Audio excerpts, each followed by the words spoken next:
சென்னையில் தூய்மை பணிகளை தனியார் நிறுவனத்திடம் ஒப்படைத்ததற்கு எதிர்ப்பு தெரிவித்தும் பணி நிரந்தரம் செய்ய கோரியும் தேனாம்பேட்டையில் உள்ள திமுக தலைமை அலுவலகமான அண்ணா அறிவாலயத்தை முற்றுகையிட முயன்ற 100க்கும் மேற்பட்ட தூய்மை பணியாளர்கள் வலுக்கட்டாயமாக கைது செய்யப்பட்டனர்.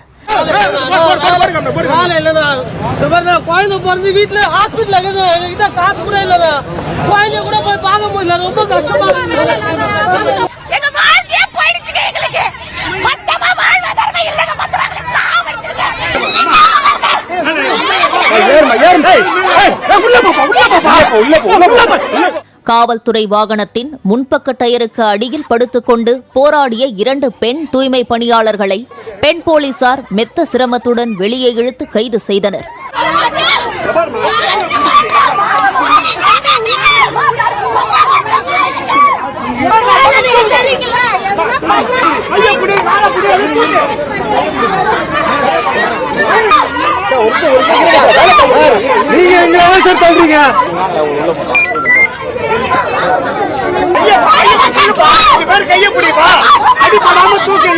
சாலையில் படுத்துக்கொண்டு போராட்டத்தில் ஈடுபட்ட பெண் தூய்மை பணியாளருக்கு திடீரென வலிப்பு ஏற்பட்டது.